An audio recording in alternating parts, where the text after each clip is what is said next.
پس آپس ان کا اختلاف کتنا کیا ماتوریدیہ وہ شاعرہ کا اول ان کا اختلاف، پہلا اختلاف ان کا میں آپ لوگوں کے لیے بتایا نا، تکوین کے اندر ہے. تکوین ہم بتایا کہ تکوین صفات ذاتی ہے. امام اشعری رحمۃ اللہ علیہ بتایا نا یہ صفات فعلی ہے، صفات ذاتی نہیں ہے.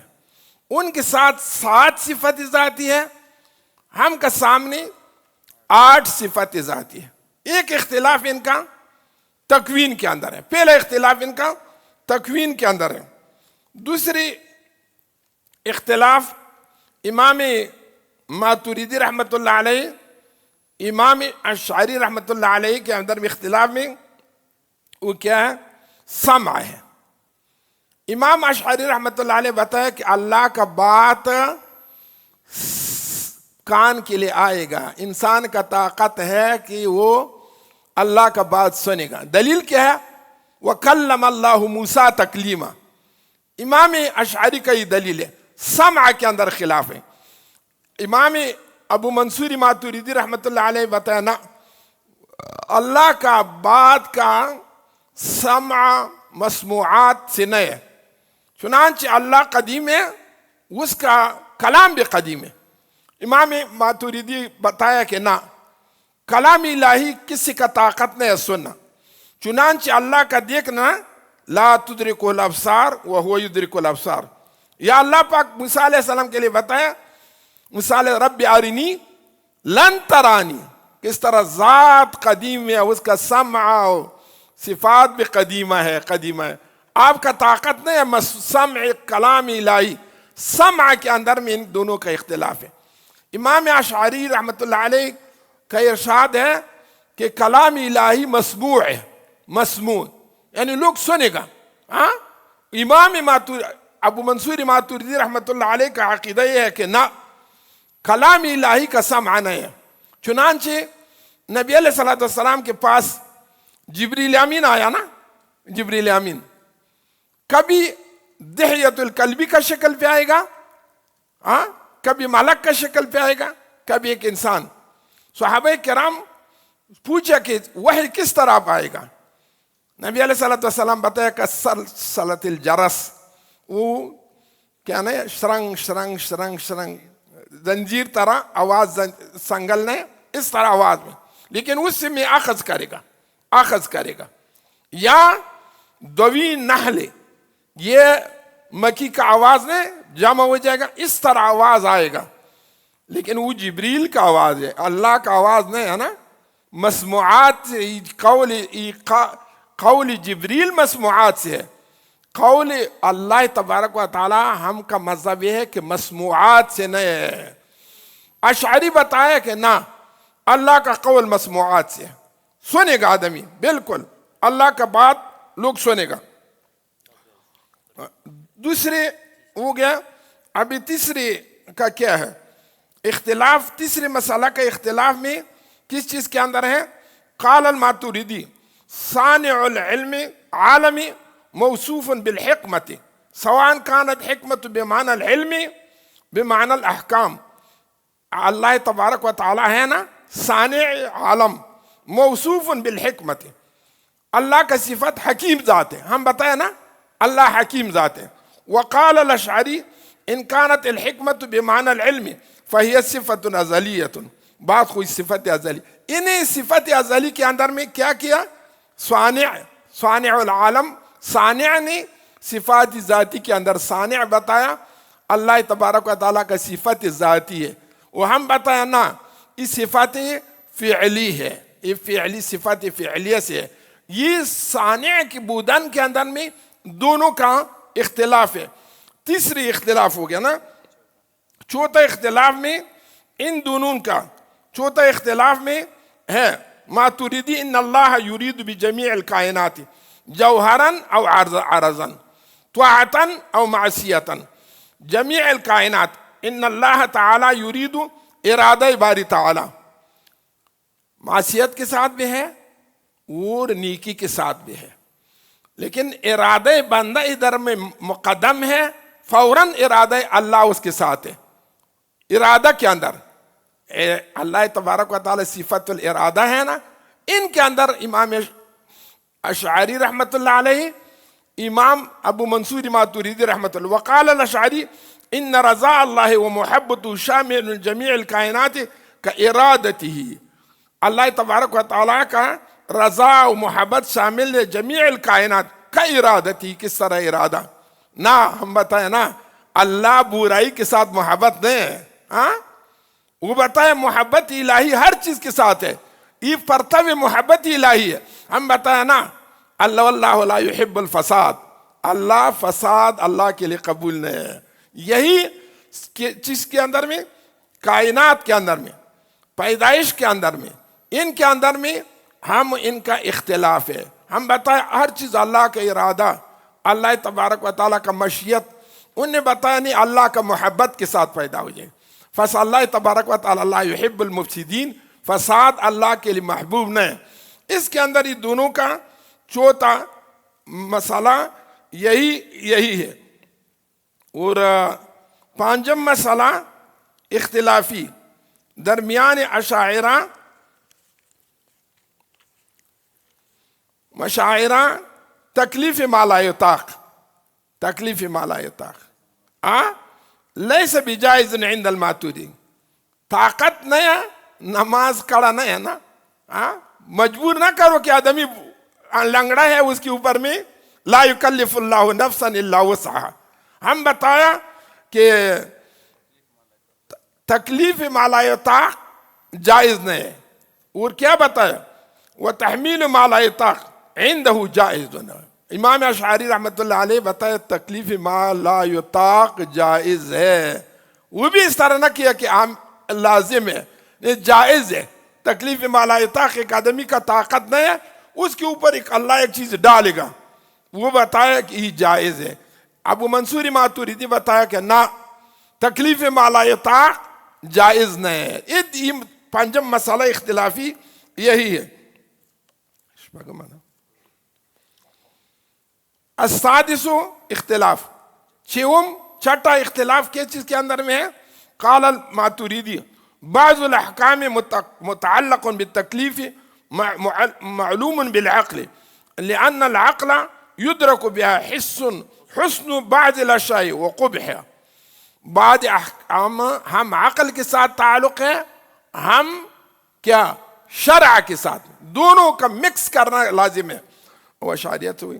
وقال الاشعری لا يجب شيء ولا يحرم الا بالشرع لا بالعقل. عقل کے لیے بالکل، عقل کے اندر میں ہم بھی عقل ایک دلیل بنایا. وہی دلیل ہے کہ کوئی پہاڑوں کے اندر ہے، اس کے لیے نہ احکام پہنچے گا لیکن عقل کے اوپر مسئول ہے. امام اشاعرہ ابو منصور ابو حسن اشعری کو بتایا نہ، عقل کچھ بھی نہیں ہے، بس صرف شرع ہے. بھائی ایک آدمی پاگل ہو گیا، عقل نہیں، وہ شرع کدھر جانتے؟ تاکہ عقل نہیں ہے نا، تاکہ عقل نہیں ہے شرع بھی نہ جانتے. سوچ کرنا ضرورت ہے نا. عقل ختم ہو گیا، وہ پاگل ہو گیا نا. عقل کے ساتھ بھی کوئی چیز تھا، اچھا الگ پاگل کے اوپر بھی نماز فرض کرو، زکوٰۃ بھی فرض کرو نا. امام اشعری رحمۃ اللہ بتائے عقل کے لیے ضرورت نہیں ہے. امام منصور ماتوریدی رحمۃ اللہ علیہ بتائے نا، عقل کے لیے بھی ضرورت ہے. وہ بھی ایک کیا ہے؟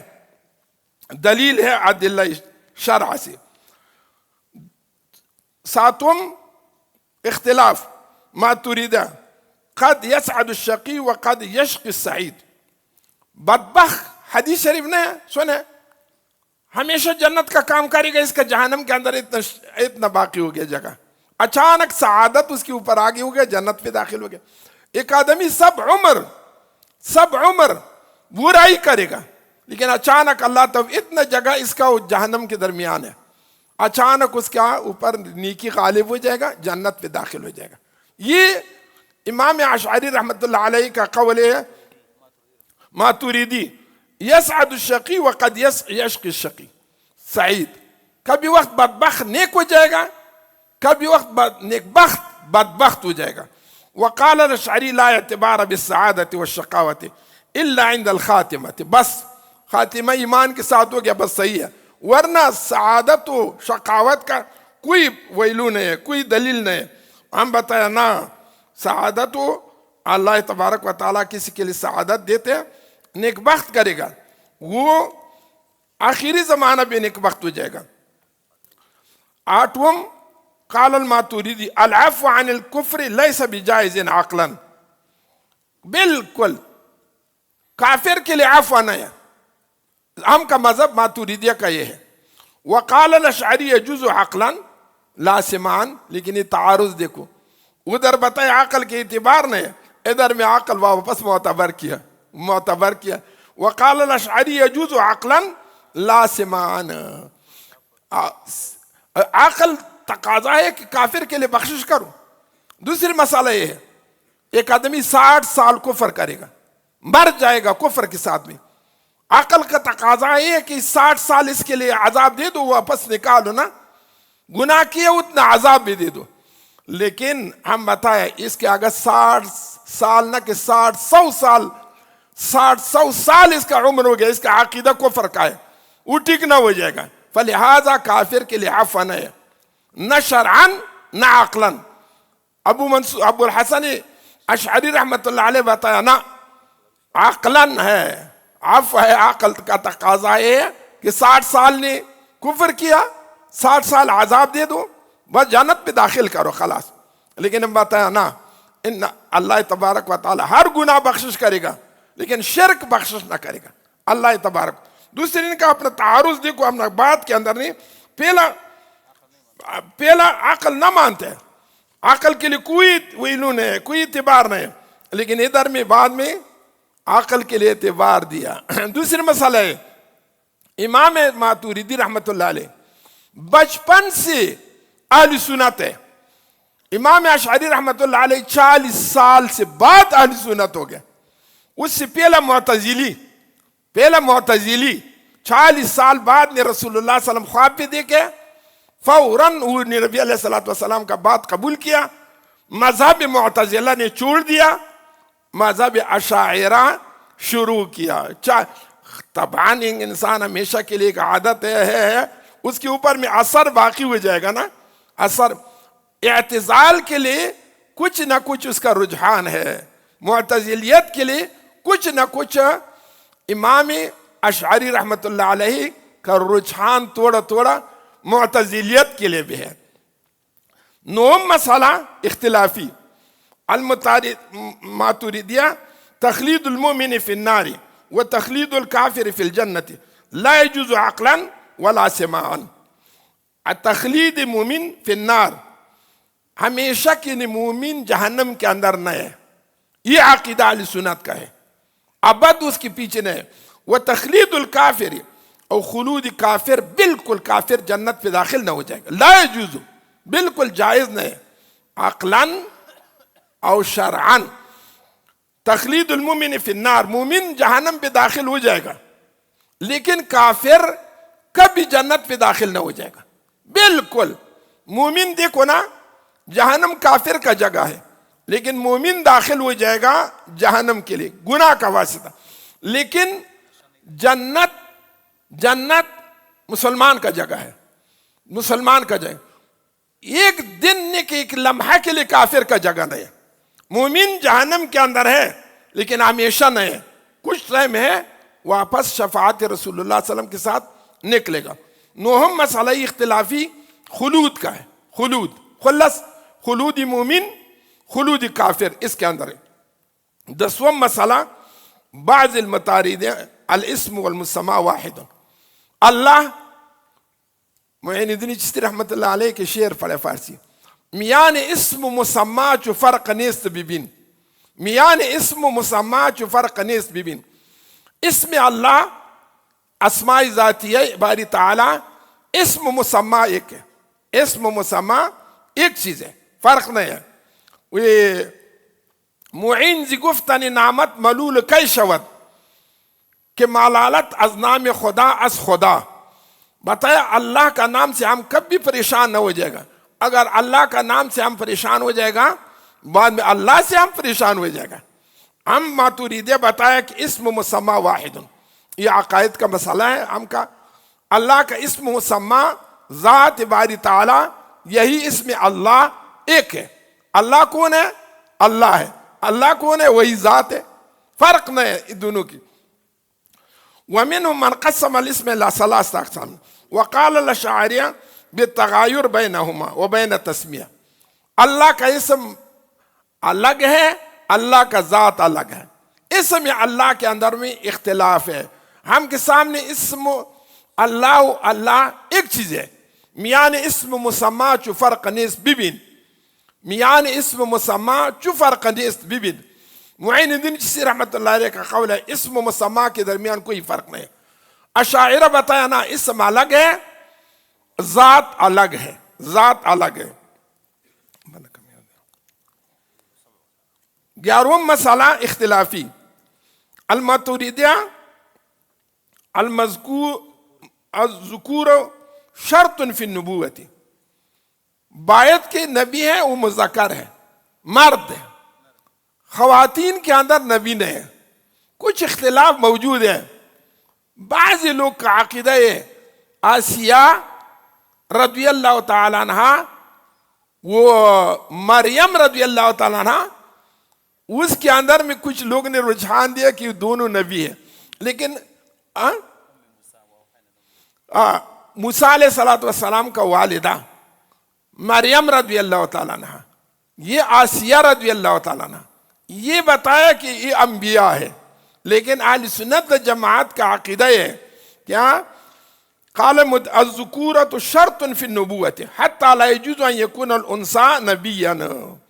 کبھی بھی خاتون نبی نہ بن جائے گا، نبی نہ بن جائے گا. خاتون ہن ناقصات العقل و دین، دین بھی ان کا ناقص ہے اور عقل بھی ان کا ناقص ہے. نبی علیہ السلام کا پیغمبر نے خود یہ قول کیا. فلہذا مؤنثات کے اندر میں نبی نہیں، اولیاء ہے، بڑا بڑا اولیاء. خدیجۃ الکبریٰ، ام المؤمنین عائشہ رضی اللہ تعالیٰ، آسیہ، یا امرأۃ فرعون، یا مریم رضی اللہ تعالیٰ عنہ. اس طرح بڑا بڑا اولیاء ان کے اندر موجود ہے. یہ مسئلہ اختلافی ہے بین ماتوریدیہ. وقال الاشعریہ لیست الذکور ذکورۃ شرط والانوثیۃ لا تنافی النبوۃ. شرط نئے مذکر ہونا نبوت کے لیے ہو گیا. خاتون بھی نبی ہے، خاتون کے اندر بھی نبی ہے. ان کا عقیدہ یہ، ہم کا عقیدہ یہ کہ یار وہ مسئلہ کہ انبیاء مرد شرط ہے، نبوت کے لیے مرد شرط ہے. انہیں اشاعرہ بتائے مردیت شرط نہیں، خواتین بھی ہو جائے گا. کس طرح آج کل زمانہ بتایا لوگ نے کہ خواتین کا فلان حق ہے، فلان حق ہے، فلان حق ہے. مرد کے اندر مساوی ہے، نہ کبھی بھی مساوی نہیں. اللہ نے مساوی نہ کیا. 12واں آخری اختلاف کا مسئلہ. قال ماتوریدیہ فعل العبد يسمى کسبا لا خلقا. ہم کا عقیدہ ہے نا وللعباد افعال اختیاریۃ. شرع قائد کا متن ہے عباد کے لیے افعال اختیاری ہے. وہ افعال اختیاری کیا ہے؟ کسب ہے. انسان کاسب ہے اور اللہ خالق ہے. تبت یدا ابی لہب وتب ما اغنی عنہ مالہ وما کسب. کسب کا نسبت نے اللہ کس کے لیے کیا؟ ابی لہب کے لیے کیا نا. انسان کاسب ہے لیکن خالق نہیں ہے. ابو منصور ماتوریدی رحمت اللہ علیہ کا عقیدہ ہے انسان کاسب ہے، خالق نہیں ہے. بالکل ایک مچھر کا بال نہیں ہے، وہ بھی انسان کا خالقیت ممنوع ہے. وقال الاشعری الفعل عبارت عن الایجاد حقیقتا وکسب العبد یسمى فعلا بالمجاز. مجازن حقیقتا وہ فعل بھی اللہ کا ہے لیکن مجازن نسبت انسان کے لیے ہو جائے گا. حقیقتا اشعری کا نا، اشعری بتایا کہ انسان کے لیے مجازن نسبت کسب، ہم بتائے حقیقتا نسبت کسب انسان کے لیے. تبت یدا ابی لہب لہا ما کسبت، دوسری جگہ لہا ما کسبت وعلیہا ما اکتسبت. کسب کا نسبت اللہ کس کے لیے کیا؟ بندہ کے لیے کیا. اشاعرہ کیا بتایا؟ کسب العبد يسمى فعلا بالمجاز وقیل يجوز تفرد القادر به فهو خلق. اللہ تبارک و تعالی تفرد کوئی انسان کا کام نہیں ہے اس کے، وہ اللہ کا ہے، وہ خالق ہے. اگر انسان اس کا اندر دخل ہے وہ کیا ہو جائے گا؟ مجازن اس کے لیے نسبت کسب ہو جائے گا. حقیقتاً نعوذ باللہ منہ جبریہ کا عقیدہ بھی یہ ہے. ہم کیا بتایا؟ وَلِلْعِبَادِ أَفْعَالٌ اِخْتِيَارِيَةٌ. شرقائد کا متن ہے، بندہ کے لیے افعال اختیاری ہے. یصابون بها ان کان طاعة ویعاقبون علیہ ان کان معصیة. ہم کا مذہب یہ ہے کہ انسان کے لیے کسب ہے، کاسب حقیقتاً انسان ہے، خالق وہ کسب اللہ ہے، خالق اللہ ہے. لیکن کاسب امام اشاعرہ رحمۃ اللہ علیہ بتایا نا، وہ کسب بنسبت اللہ کے لیے کروں، بندہ کے لیے مجازن کروں. مجازن حقیقتاً انسان کاسب نہیں. ہم بتایا انسان حقیقتاً کاسب ہے. یہ 12 مسئلہ ہے، ان کے درمیان تھوڑا اختلافات ہیں. اور لیکن مولا علی قاری نے درمیان فیصلہ کیا. ان کا اختلاف نزاع لفظی ہے. میں آپ کے لیے بتایا، کرنل سے اپنے کوئی آدمی کرنل کے ساتھ پہچانے، کوئی آدمی سرفراز کے ساتھ پہچانے، کوئی آدمی ڈاکٹر صاحب کے ساتھ پہچانے. مقصد خود سب اس کا ذات ہے نا، لیکن وہ آدمی کے لیے یہ معلوم ہے کہ ڈاکٹر ہے بس، دوسرے کے لیے بتایا کہ کرنل ہے. یہ نزاع لفظی ہے. حقیقتاً ذات ایک ذات ہے کہ وہ کرنل سے سرفراز ہے، اسم مسمى حیوان ناطق بهذا التشخص ہے. امام شعرانی رحمۃ اللہ علیہ یا امام کیا ابو منصوری مسمى ان کو بتایا کہ چنانچہ ان کا اختلاف نزاع لفظی ہے. حقیقتاً وہ بھی موحد ہے، ہم بھی موحد ہیں. چنانچہ علماء بتایا 3 فرقہ اہل سنت الجماعت ہے. اہل حدیث محدثین کرام، یا فرض کرو اشاعرہ، ماتوریدیہ، چوتھا صوفیہ. یہ بتایا کیا ہے؟ اہل سنت و جماعت ہے. یہ 4 فرقہ باتفاق علماء دین اسلام، یہ 4 فرقہ بتایا صوفیہ کرام ہے. وصلی اللہ تبارک و تعالی علی خیر خلقہ ونور عرشہ محمد وآلہ وسلم. صبح بس جزاک اللہ جزاک اللہ. کوشش کرو یہ چھوٹے چھوٹے کتاب ہے نا، فقہ اکبر، نور ظلم، انہیں بالکل سب بچوں کے لیے ہم کا گریلا ماحول بھی الحمدللہ. یہ ہاں بالکل بالکل یہی حضور. آج کل فساد زمانہ ہے، فساد زمانہ ہے، مختلف عقائد پیدا ہو گئے.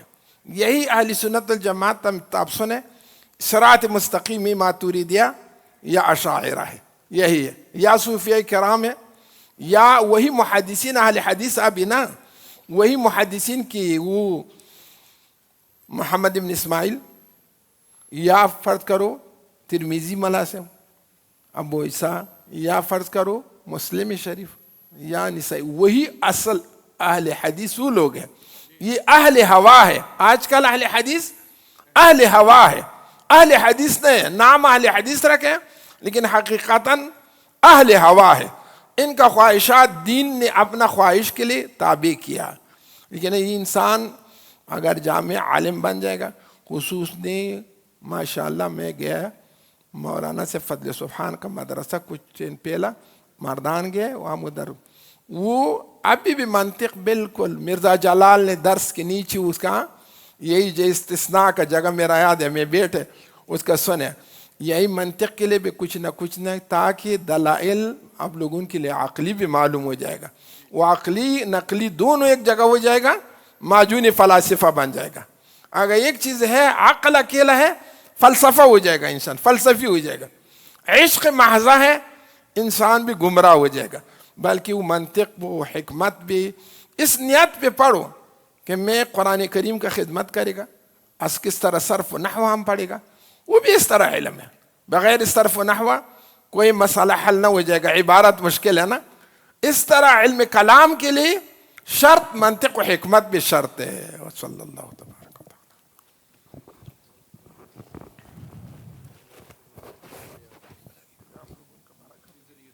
میں ملتمس ہوں مصنف کتب کثیرہ، فخر المدرسین، ترجمان اہل سنت، خطیب اہل سنت حضرت علامہ مولانا اللہ بخش توسوی صاحب سے کہ تشریف لائیں اور مواعظ حسنہ ارشاد فرمائیں۔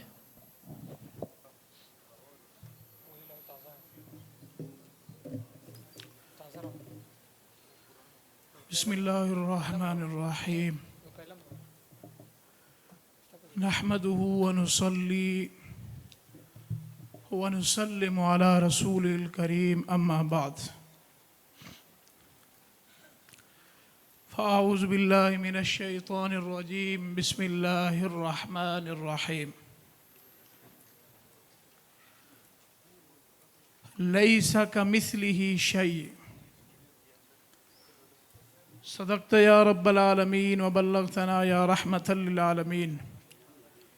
ان اللہ وملائکتہ یصلون علی النبی یا ایہا الذین آمنوا صلوا علیہ وسلموا تسلیما۔ الصلاة والسلام علیکہ یا سیدی یا رسول اللہ وعلی آلکہ واصحابکہ یا سیدی یا حبیب اللہ۔ سٹیج پر تشریف فرما معزز علماء کرام اور بالخصوص حضرت ڈاکٹر کرنل محمد سرفراز صاحب محمدی سیفی حفظہ اللہ تعالی اور دیگر اہل علم اور بالخصوص میرے ہم مکتب ہم مشن ساتھیوں، السلام علیکم ورحمۃ اللہ۔ انتہائی مفصل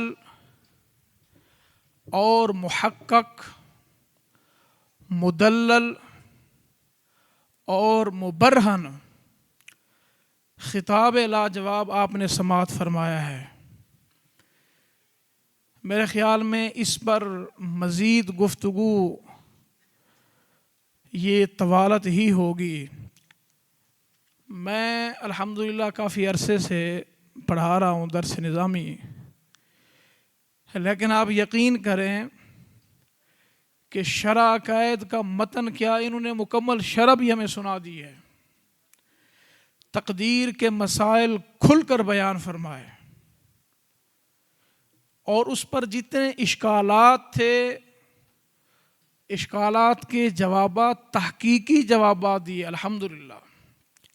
وہ حضرت حذیفہ رضی اللہ تعالیٰ عنہ نے فرمایا، ترمذی شریف میں حدیث ہے کہ آقا کریم صلی اللہ علیہ وسلم نے صبح سے لے کر ظہر تک ہمیں احادیث مبارکہ سنائیں اور قیامت تک جو کچھ ہونے والا تھا سب کچھ بتا دیا۔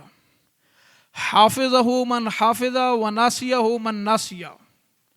اب قسمت کی بات ہے، جنہوں نے یاد رکھا انہوں نے یاد رکھا، جو بھول گئے وہ بھول گئے۔ تو اللہ عز و جل ہم سب کو ان کے یہ قیمتی موتی یاد رکھنے اور آگے پہنچانے کی توفیق عطا فرمائے۔ معزز طلباء کرام، چند باتیں آپ کے سامنے رکھنا چاہتا ہوں۔ جیسے حضرت قبلہ مبارک صاحب حفظہ اللہ نے فرمایا شروع میں کہ سب سے پہلے مناظرہ حضرت ابراہیم علیہ السلام نے کیا۔ اگر آپ نے توجہ کے ساتھ ان کا خطاب سنا ہے، یقین کریں کہ انہوں نے اس وقت بلکہ عالم ارواح کا بھی بیان کیا، عالم ارواح کا بھی بیان کیا۔ وہ بخاری شریف میں مناظرہ موجود ہے حضرت آدم علیہ السلام کا اور حضرت موسیٰ علیہ السلام کا۔ جب حضرت موسیٰ علیہ السلام نے کہا اے آدم، تمہاری خطا سے، نسیان سے ہمیں جنت سے نکالا گیا، آپ نے فرمایا حضرت آدم علیہ السلام نے، اللہ تعالیٰ نے آپ کو کلیم بنایا، آپ پر تورات نازل کی، آپ نے تورات پڑھی ہے؟ انہوں نے عرض کی جی ہاں۔ فرمایا تورات کے اندر تجھے لکھا ہوا ہے کہ اللہ عز و جل نے یہ سب کچھ کائنات کو پیدا کرنے سے 2000 سال پہلے مجھ پر لکھ دیا تھا۔ تقدیر کے مسائل حضرت نے پوری تفصیل سے الحمدللہ آپ کے سامنے بیان فرما دیے ہیں۔ چند کتابیں آپ کو میں بیان کرنا چاہتا ہوں، اس حوالے سے اگر آپ پڑھنا چاہیں، مطالعہ کرنا چاہیں، چند کتابیں میں آپ کو لکھوانا چاہتا ہوں علم الکلام کے حوالے سے۔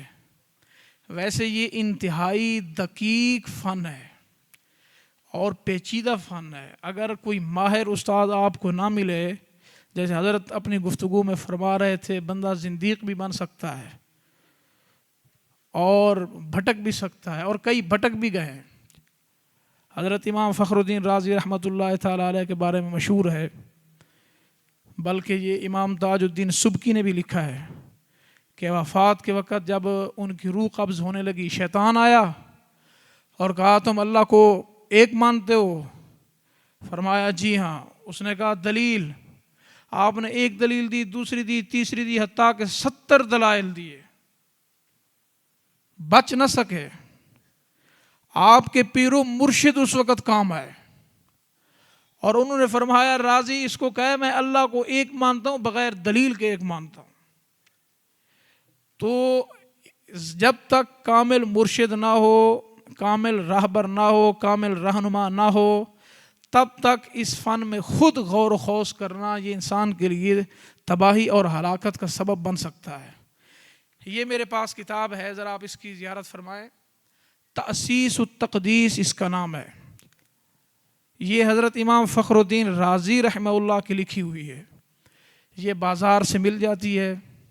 تأسیس التقدیس، علم الکلام پر بہت بہترین یہ کتاب ہے۔ اصل میں کسی نے خط لکھا تھا امام رازی رحمہ اللہ کو، تو حضرت نے اسی خط کے جواب میں اتنی لمبی تصنیف فرمائی ہے۔ اب دیکھیں نا، ایک شخص نے خط میں لکھا بتائیے اللہ تعالیٰ کا ارشاد ہے وَيَبْقَى وَجْهُ رَبِّكَ، توجہ سے سننا، كُلُّ مَنْ عَلَيْهَا فَانٍ وَيَبْقَى وَجْهُ رَبِّكَ ذُو الجلال والإکرام۔ وجہ کا معنی آپ جانتے ہیں چہرہ ہے، اور یہ متشابہات میں سے ہے۔ اگر ہم یہ ترجمہ کریں گے کہ ساری کائنات فنا ہو جائے گی، تمہارے رب کا چہرہ باقی رہے گا، تو یہ بالکل ہی کفر ہے، غلط ہے ترجمہ۔ تو ہمارے علماء اہل سنت نے، علماء ماتریدیہ نے، اشاعرہ نے، اہل سنت کے علماء نے اس پر محنت کی ہے۔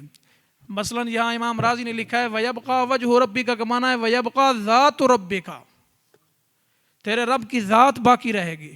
اور آپ نے بلاغت میں پڑھا ہوا ہے نا جی کہ کبھی جز بول کر کل مراد لیا جاتا ہے، کل بول کر جز مراد لیا جاتا ہے، تو یہاں بھی اسی طرح ہی ہے۔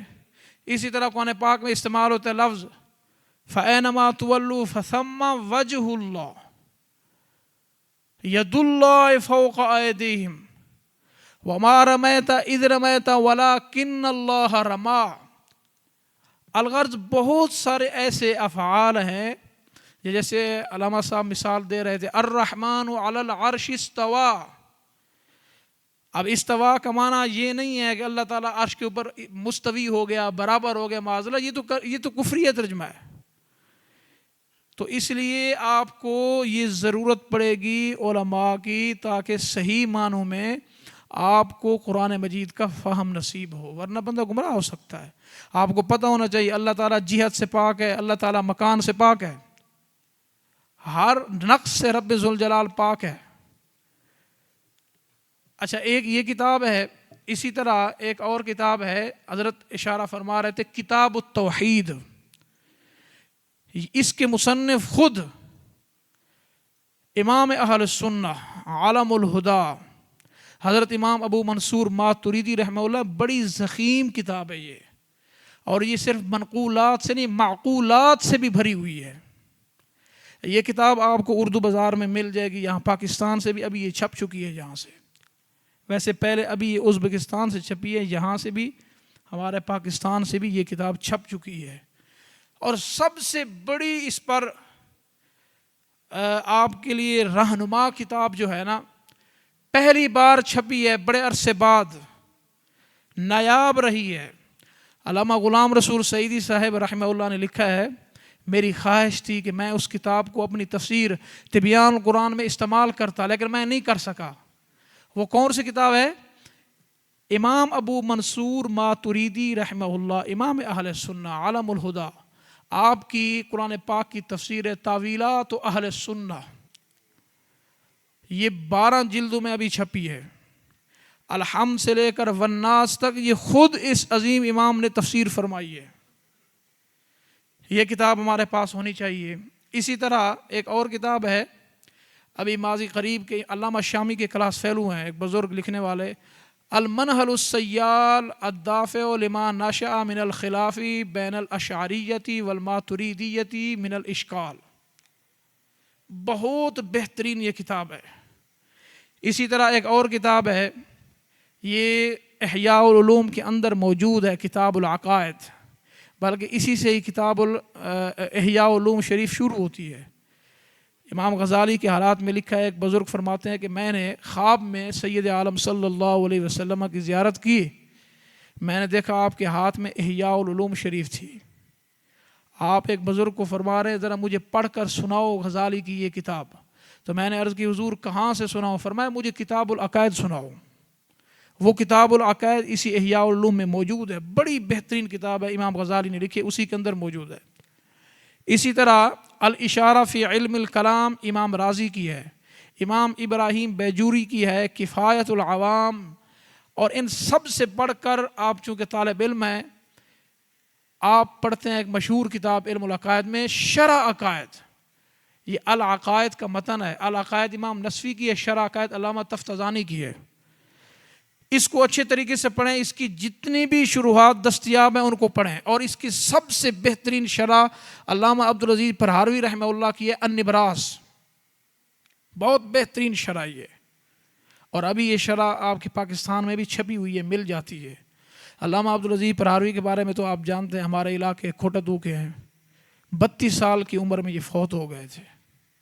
قرآن پاک کی ان کی قرآن پاک کی لکھی ہوئی تفسیر بھی ہے، ان کے اپنے ہاتھ کی لکھی ہوئی میرے پاس موجود ہے، السلسبیل فی انوار التنزیل، جس کے بارے میں سید احمد سید کاظمی صاحب رحمہ اللہ فرماتے تھے کہ میری رائے یہ ہے کہ جلالین کی جگہ اس کو رکھ دیا جائے. علامہ عبدالعزیز پرہاروی 2 ہاتھوں سے کتابیں لکھتے تھے، 2 ہاتھوں سے، اور فرماتے تھے لو اجازنی اشعر و شریف لتحرکت رجلایا کلاہما، اگر شریعت مجھے اجازت دے میرے قدم بھی حرکت کریں. 32 سال کی عمر میں یہ فوت ہو گئے تھے. اور یہ جو ان کی شرح ہے تقریباً 3.5 کے 4 مہینے کے اندر انہوں نے مکمل کر لی تھی شرح عقائد کی شرح. اسی طرح شرح عقائد پر حاشیہ ہے آفتاب پنجاب علامہ عبدالحکیم سیال کوٹی رحمہ اللہ کا، وہ بھی پڑھنے والا ہے. علامہ خیالی کی شرح اس پر، وہ بھی پڑھنے والی ہے. امام بیجوری کا اس پر حاشیہ ہے، ابھی چھپا ہے بڑا تحقیق کے ساتھ، وہ بھی پڑھنے والا ہے.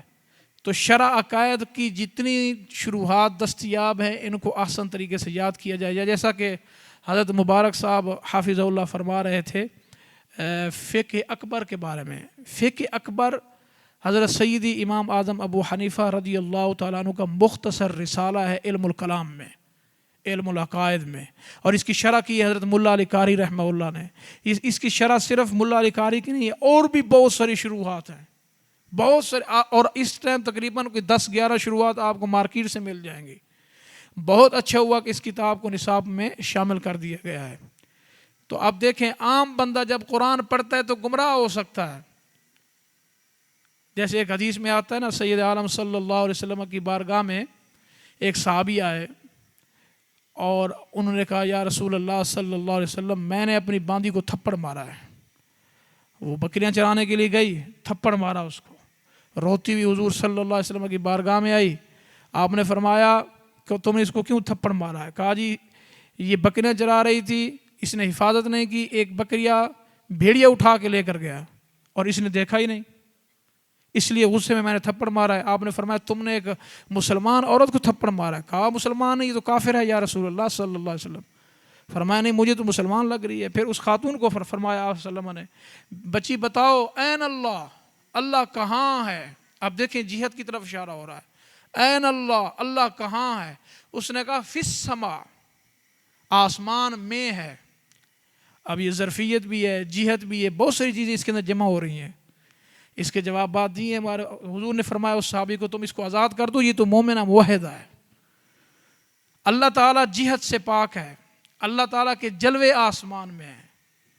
یہ جو حدیث میں آتا ہے کہ یتنزل ربنا کل لیلۃ الی السماء الدنیا حین یبقى ثلث اللیل الآخر. صحیح بخاری اور مسلم میں حدیث ہے کہ ہمارا رب عز و جل ہر رات جب رات کا آخری ثلث ہوتا ہے پہلے آسمان کی طرف نزول فرماتا ہے. تو اللہ تعالیٰ تو آنے جانے سے پاک ہے، آمد و رفت سے پاک ہے. مراد اس کی رحمت کی تجلیاں ہوتی ہیں، اس کے جلوے ہوتے ہیں. اللہ تعالیٰ آنے جانے سے پاک ہے. اسی طرح کچھ متقدمین گندا عقیدہ رکھنے والے لوگ، انہوں نے بھی یہ لکھا اپنی کتابوں کے اندر کہ اللہ تعالیٰ کرسی پر بیٹھا ہے ایسے جیسے کوئی شخص بیٹھتا ہے، اور اس نے بیٹھ کر بھی دکھایا. اس کا نام تھا شیخ ابن تیمیہ، مشہور ہے. بیٹھ کر بھی دکھایا، پھر حرکت کر کے بھی بتایا، پھر کرسی کو حرکت دی، کرسی سے آواز نکلی، کہا اللہ کی کرسی بھی اس طرح آواز نکالتی ہے. گمراہ ہو گئے، مجسمی بن گئے. تو اللہ تعالیٰ کے لیے جہت ثابت کرنا، جسمیت ثابت کرنا اہل سنت کا یہ عقیدہ نہیں ہے. اہل سنت کا عقیدہ کیا ہے؟ آپ نے پڑھا ہے نور الانوار کے اندر. اہل سنت کا عقیدہ عدل ہے، عدل، اعتدال والا عقیدہ ہے. تو عزیز طلباء کرام، آج کی یہ جو مختصر اور انتہائی علمی جو محفل ہوئی ہے، میں تو مستفید ہوا ہوں الحمدللہ. بہت کچھ میں نے لکھا بھی ہے، اور امید ہے آپ لوگ بھی بہت زیادہ مستفید ہوئے ہوں گے. اللہ تعالیٰ آپ سب کے علم میں، عمل میں، تقوی میں مزید برکت وسعت عطا فرمائے. ایک واقعہ میں بیان کرنا چاہتا ہوں، گفتگو کو ختم کرتا ہوں. میرا دل کر رہا ہے، ایک واقعہ بیان کرنا چاہتا ہوں. جی ٹھیک ہے. واہ، امام بیاضی کی. یہ دیکھیں حضرت ایک کتاب لے کر آئے، اشارات المرام من عبارات الامام، امام بیاضی رومی حنفی رحمہ اللہ کی. ہمارے ایک ساتھی تھے، یہ پچھلے سال فوت ہو گئے. ہمارے ساتھ انہوں نے دورہ حدیث شریف کیا، کراچی کے تھے، پچھلے سال ہی فوت ہوئے رمضان شریف میں. انہوں نے اس پر تحقیق کی ہے، بیروت میں وہ 4 سال پڑھتے رہے امام بیاضی کی اس کتاب پر. تو یہ بھی علم العقیدہ پر، علم الکلام پر بہت بہترین کتاب ہے. اعتراضات، جوابات، ہر قسم کا حل، فرق باطلہ کا رد، سب اس کے اندر موجود ہے. دیکھیں ہمارے جو ائمہ تھے نا جی، اکابرین، وہ کیا کرتے تھے؟ صرف چند کتابیں لے کر گزارا نہیں کرتے تھے، بلکہ وہ اس طرح تیار رہتے تھے کہ کسی وقت بھی مخالف ہم پہ حملہ کر سکتا ہے. کوئی فقہ کے اعتبار سے حملہ کر رہا ہے، کوئی عقیدے پر حملہ کر رہا ہے، کوئی اصول پر، کوئی حدیث پر، کوئی تفسیر پر، تو وہ سارے ہتھیار تیار کر کے رکھتے ہیں. آپ دیکھتے ہیں نا لائبریریوں کے اندر علماء نے رکھی ہوتی ہیں، یہ حدیث کی کتاب ہے، یہ فقہ کی ہے، یہ عقیدے کی ہے، یہ تصوف کی ہے، یہ اصول کی ہے، ہاں جی، یہ فقہ کی ہے، یہ اسماء الرجال کی ہے. ہر فن کی کتاب انہوں نے رکھی ہوتی ہے. اسی طرح ایک مشہور کتاب ہے تمہید ابی شکور السالمی، تمہید ابو شکور سالمی، مشہور کتاب ہے. ہمارے استاد مولانا عبدالحکیم شرف قادری صاحب رحمہ اللہ کے استاذ مولانا سید ابو البرکات صاحب رحمہ اللہ تعالی، انہوں نے اس کا ترجمہ بھی کیا ہے تمہید ابو شکور کا. وہ آپ کو اردو بازار میں مل جائے گا، لاہور سے مل جائے گا، یہاں کا مجھے علم نہیں ہے. تو یہ کتاب اردو میں بھی مل جاتی ہے. ایک واقعہ آپ کے سامنے میں رکھنا چاہتا ہوں. امام ذہبی نے لکھا ہے سیر اعلام النبلاء میں، علم کی طلب ہمارے اندر ہو نا، طلب، جستجو ہو. صحیح مسلم شریف کے مقدمہ میں حضرت سفیان ثوری نے فرمایا لا یستطاع العلم براحت الجسد، جسم کو سکون دے کر علم حاصل نہیں ہو سکتا، تکلیف دینی پڑتی ہے. میں جب بیٹھا تھا شروع میں تو حضرت ڈاکٹر صاحب حافظ اللہ فرمانے لگے کہ پہلے پنکھے چلاؤ، ابھی اے سی نہ چلاؤ، ان کو تھوڑی گرمی لگے پھر چلائیں گے. تو مجھے اس وقت وہ یاد آ گئی بات، لا یستطاع العلم براحت الجسد، جسم کو سکون دے کر علم حاصل نہیں ہو سکتا. فإن مع العسر یسرا، تنگی کے بعد رب ذوالجلال نے آسانی رکھی ہے. بات چھوٹی سی بات بیان کر کے گفتگو کو ختم کرتا ہوں. امام ذہبی نے لکھا ہے سیر اعلام النبلاء میں واقعہ، بڑا دلچسپ واقعہ ہے. امام بقی بن مخلد رضی اللہ تعالیٰ، یہ امام احمد بن حنبل کے شاگرد ہیں. انہوں نے حوض کوثر پر، صرف حوض کوثر پر احادیث جمع کی ہیں 120 مجلدات میں، صرف حوض کوثر پر. ان کے تذکرے میں لکھا ہے انہوں نے کہ یہ امام احمد بن حنبل کے پاس پڑھنے آئے افریقہ سے. اس وقت امام احمد بن حنبل رضی اللہ تعالیٰ عنہ پر پابندی لگ چکی تھی، آپ حدیث نہیں پڑھاتے تھے. تو یہ آئے اور کہنے لگے حضور میں تو بڑا سفر کر کے آیا ہوں، آپ مجھے لازمی پڑھائیں. آپ نے فرمایا مجھ پر تو پابندی ہے، میں تو پڑھاتا نہیں ہوں. انہوں نے کہا جی میں آپ کو تھوڑا ایک طریقہ بتاتا ہوں، اگر آپ وہ مان لیں گے تو آپ کی مہربانی، میں کچھ نہ کچھ علم آپ سے پڑھ لوں گا۔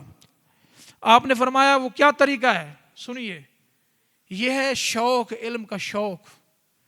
آپ نے فرمایا کیا طریقہ ہے؟ انہوں نے کہا جی یہ اس طرح ہے کہ میں ایک ٹوٹا ہوا برتن لے کر آؤں گا، کولا جسے ہم کہتے ہیں، جو مانگنے والے منگتے فقیر لے کر پھر رہے ہوتے ہیں نا، وہ برتن میں لے کر آؤں گا، آپ کے دروازے کے باہر آ کے کھڑا ہو جاؤں گا اور میں آواز لگاؤں گا اللہ کے نام پہ مجھے کچھ دو، مجھے کسی پیسے کی ضرورت نہیں ہوگی، بس آپ تشریف لائیے گا اور مجھے حدیث پاک سنا دینا۔ چنانچہ امام بقی بن مخلد آتے امام احمد بن حنبل کے دروازے کے اوپر اور آواز لگاتے اللہ کے نام پہ کچھ دو۔ حضرت امام احمد بن حنبل گھر سے باہر آتے تو شروع کر دیتے حدثنا فلاں حدثنا فلاں حدثنا فلاں، اس طرح کر کے حدیثیں پڑھانا شروع کرتے۔ لوگ یہ سمجھتے کہ شاید یہ منگتا کھڑا ہے، لیکن حقیقت میں آپ اس کو حدیث پڑھاتے رہتے تھے۔ تو علم کو شوق کے ساتھ پڑھیے۔ میں نے پچھلی مرتبہ اپنے مختصر گفتگو میں آپ کو کہا تھا کہ 3 چیزوں کا ادب کریں، آپ کامیاب ہو جائیں گے۔ ایک، وہ کتاب جو آپ پڑھتے ہیں اس کا ادب کریں۔ ایک، وہ شیخ، وہ استاذ جن سے آپ پڑھتے ہیں یا جن کے زیر سایہ آپ پڑھتے ہیں۔ تیسرا، وہ مقام جہاں آپ پڑھتے ہیں، درس گاہ۔ ان 3 چیزوں کا آپ ادب کریں، انشاءاللہ آپ کامیاب ہو جائیں گے۔ اللہ تعالی ہم سب کے علم میں، عمل میں اضافہ فرمائے اور اس خانقاہ کو تا قیامت قائم دائم فرمائے۔ وآخر دعوانا الحمدللہ رب العالمین۔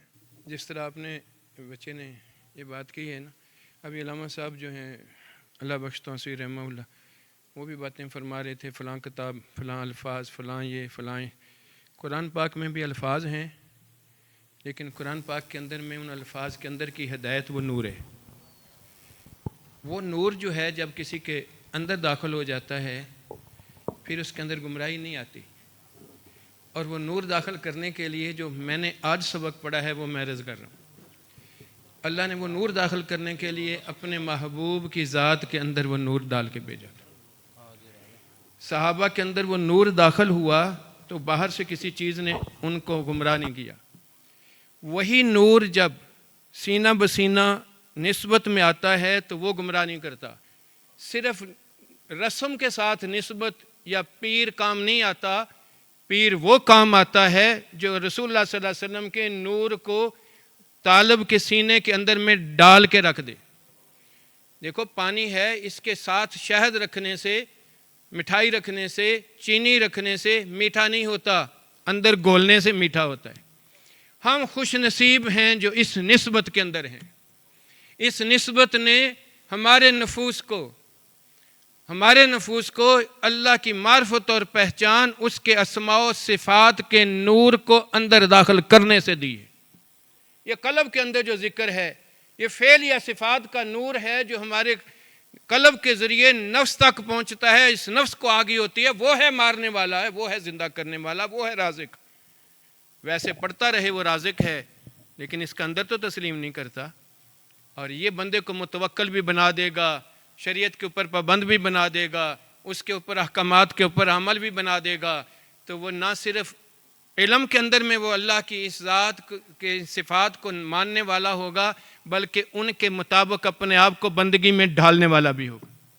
روح کے اندر ذکر ہوگا تو اللہ کی سمانی یا ثبوتی یا حقیقی صفات جب اس کے اندر داخل ہوں گی اور اس کے ذریعے، روح کے ذریعے اس کے نفس تک آگہی ہوگی، تو پھر وہ سننے اور دیکھنے والا اس کو محسوس ہوگا، پھر وہ سننے اور دیکھنے والا محسوس ہوگا، پھر اس کی منع کی ہوئی چیز وہ اپنی ماہیت کے اعتبار سے نظر آئے گی، پلیت نظر آئے گی، گناہ پلیت نظر آئے گا۔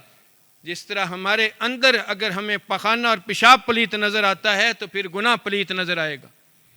ٹھیک ہے نا؟ صحابہ کے اندر ایک مثال دیتا ہوں، ابی بن کعب رضی اللہ عنہ صحابہ کے ساتھ شراب پی رہے تھے، لیکن جب بچے نے آ کے بتایا، حضور نے فرمایا یہ نجس ہے، تو نجس محسوس ہوئی ہے تو پھینک دی گئی ہے۔ ٹھیک ہے نا؟ تو اس لیے ہم شکر گزار ہیں اس نسبت کے کہ جس نے ہمیں ان لطائف کے ذریعے اس ذکر کے ساتھ اسماء و صفات کے انوار جو ہیں وہ ہمارے نفوس کو سے آگہی دی ہے۔ پھر یہ وہ نور کے ساتھ الفاظ تبدیل ہوتے ہیں اور وہ اس کے معنی اور مطالب اس کے اندر گھس جاتے ہیں۔ اس لیے ہم ساری زندگی بھی یہ شکر نہیں ادا کر سکتے، اور ہم شکر گزار ہیں کہ ہمیں یہ چیز عطا فرمائی، اور یہ علم کلام کی سمجھ کے لیے یہ بنیاد ہے۔ اس لیے علم کلام کے اوپر یہ 50 سال یہ باتیں کرتے رہے علماء ظاہر، اتنی باتیں کرتے رہے، اس کی یہ باتیں ہیں، لیکن گمراہی ان کے اندر ساتھ ساتھ اسی طرح جو ہے وہ کود کے اچھل رہی ہوگی ان کے اندر۔ لیکن تصوف اور سلوک کو منزل کے ساتھ حاصل کرنے کے ساتھ، ان لطائف کے ذریعے ان اسماء و صفات کا نور اپنے اندر لینے کے بعد، پھر اس بندے کو گمراہی کے لیے الفاظ کتنے بھی آئیں، اس کے اندر کا وہ نور اس کے کبھی ماننے کے لیے تیار بنے گا ہی نہیں۔ تو اللہ پاک ہمیں جو ہے ان ہستیوں کی یہ نسبت جو ہے اسی کے اوپر قائم رہنے والا اور اس کے اوپر عمل کرنے والا۔ میں کتنا خوش نصیب ہوں، آپ بھی میرے ساتھ اتنے ہی خوش نصیب ہیں کہ اللہ نے ہمیں اس نسبت کے ساتھ اس علم کو الفاظ کی شکل میں ہماری عقلوں کو اس سے روشن کیا، اور ان کے انوار کی شکل میں ہمارے قلوب کو اس سے روشن کیا ہے۔ اللہ پاک ہمیں یہ 2 جوہتوں کے ساتھ اس چیز کو جو ہے اپنے ساتھ سمو کر قبر میں لے کے جانے والا بنا دے۔ اور اس لیے میں ان کا بھی شکر گزار ہوں اور آپ لوگوں کا بھی شکر گزار ہوں کہ آپ نے اس چاہت کے ساتھ ادھر بیٹھے، ہمارے اندر بھی وہ چاہت آئی کہ ہم آپ کے لیے کچھ کریں، اور فائدہ آپ کو نہیں ہوا، ہمیں ہوا ہے کہ ہم نے اس بات کو جو ہے دوبارہ سنا، دوبارہ سمجھ میں آیا، دوبارہ ریویو ہوا، دوبارہ اس کا علم تازہ ہو گیا جیسے آج ہم نے پڑھا ہے۔ اللہ پاک ہمیں سب کو جو ہے اس کے اوپر استقامت عطا فرمائے۔